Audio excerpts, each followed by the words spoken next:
My name is Nora Bellamy. I'm 44 years old, and I'm the founder of Bellamy Forensic Accounting, a firm that closed last year at $3.4 million in revenue with 22 employees across 2 offices in Columbus. I was estranged from my father for 17 years, the same 17 years I spent building a career respected enough that judges cite my audit reports in fraud trials. In about 12 minutes of screen time, you're going to watch my sister's face go completely white in a law office in Thornfield, Ohio. And it won't be because of anything I said. You were always the failure of this family, Nora. My sister Diane told me at the reception after our father's funeral, loud enough for the room to hear. Dad just felt sorry for you enough to let you stay in the will out of guilt. If you're watching this right now, drop a comment and tell me where you're watching from and what time it is for you. I read every single one. Let me take you back to where this actually started. I grew up in Thornfield, a town of about 6,000 people in eastern Ohio, the middle child between my sister Diane and my younger brother Evan. Our father, Walter Bellamy, owned Bellamy Hardware and Supply, a store he'd founded in 1979 on Route 22, the kind of place that smelled like sawdust, motor oil, and the coffee pot that never fully emptied behind the register. Diane was always being groomed to take it over. Dad brought her to inventory counts starting at age 9, let her ring up customers by 12, put her photo on the store's 20th anniversary flyer. I did the books unofficially starting in high school because I was good with numbers and nobody else wanted to do it. Our mother, Patricia, died of ovarian cancer in March of 2005, and after that, the store became the entire emotional center of our family, with Diane as its heir apparent and me as its accountant. The trigger came on September 9th, 2007.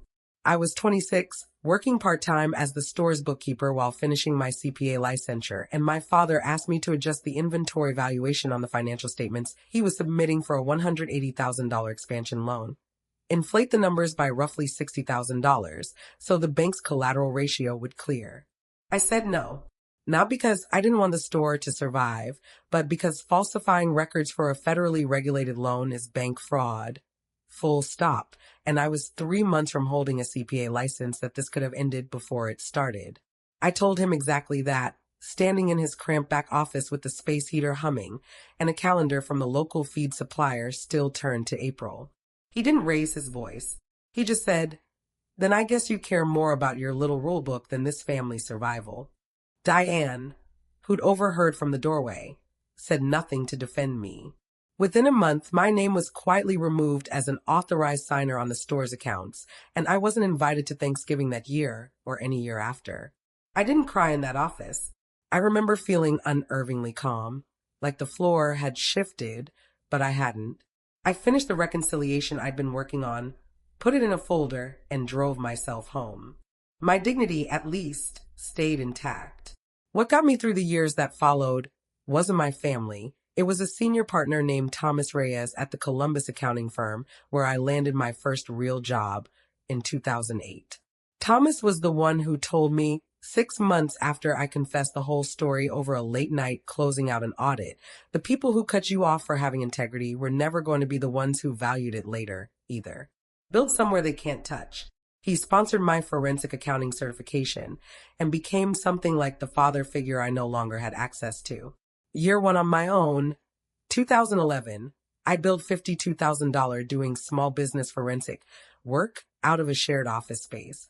Year 2, I landed a $95,000 contract auditing a regional credit union after a suspected embezzlement case. I kept a habit from my career, a binder, now 3 binders, documenting every dismissive text, every return card, every "we'll talk when you've apologized" message from my family. Partly professional instinct, partly because some part of me knew I'd need the record someday. By 2015, Bellamy Forensic Accounting had 8 employees and $1.1 million in revenue. By 2024, we'd grown to 22 employees and $3.4 million, with a client roster that included 3 regional banks. The cold contact came in December of 2016. A Christmas card I sent to Diane's kids was returned unopened with "please don't" written on the envelope in her handwriting. Nothing else for 8 more years. Then, In January of 2025, Diane called me directly for the first time since 2007. Our father had suffered a stroke that October and been declining ever since. She said she needed my help reviewing some paperwork for the store's refinancing. I drove to Thornfield on a Saturday, sat in the same back office, now with a newer space heater, and reviewed the numbers she handed me. What she didn't know was that my phone had synced a text thread from her phone, left unlocked on the counter while she took a call, forwarded automatically through an old family iCloud account none of us had ever removed. In it, she'd written to the family's longtime attorney, Gerald Preston, "Just need Nora to sign off on the valuation for the bank. Don't mention the second location's numbers. She doesn't need the full picture. She'll just judge us for the debt." I sat with that for 2 days before calling an attorney of my own, Miriam Choi, to understand exactly what I was and wasn't obligated to certify, and to protect my license before I put my signature on anything. My father died on March 14th, 2025 at 6:50 a.m. with Evan at his bedside.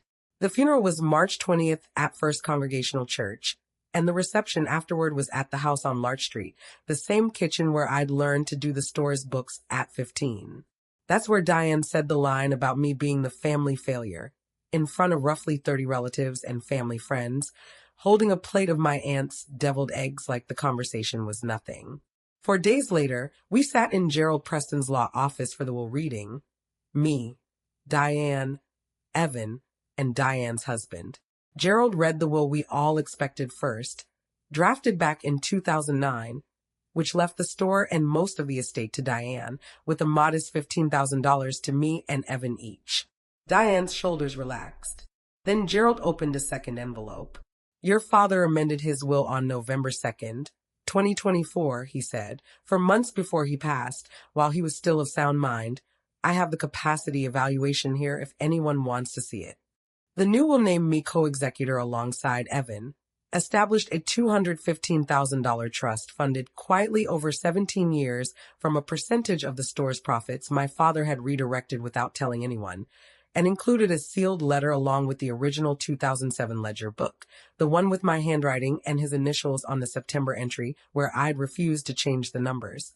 The letter, which Gerald read aloud, explained that a routine bank audit in 2011 had flagged the store's original loan file for irregularities that never materialized, because the numbers I'd refused to falsify had held up clean under scrutiny, and that if I'd done what he'd asked in 2007, he now understood he could have faced bank fraud charges that would have cost him the store, and possibly his freedom. "I was too proud to say this while I could still say it to your face," the letter read, "so I'm saying it here instead. Nora was right, and I punished her for it for 17 years.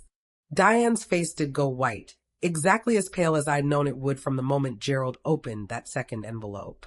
"This doesn't make sense," she said, her voice climbing.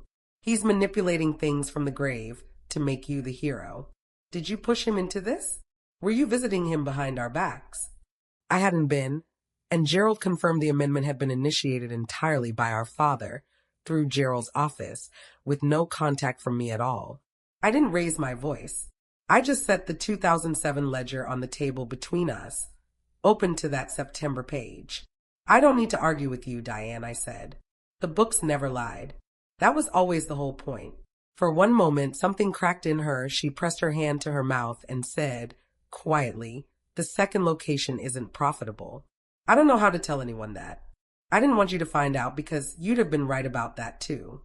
Then, almost as fast, she straightened and said, "I still think this whole thing is unfair," and asked Gerald whether the will could be contested. It couldn't, not successfully. Miriam had already told me the capacity documentation was airtight. What happened next wasn't anything I did.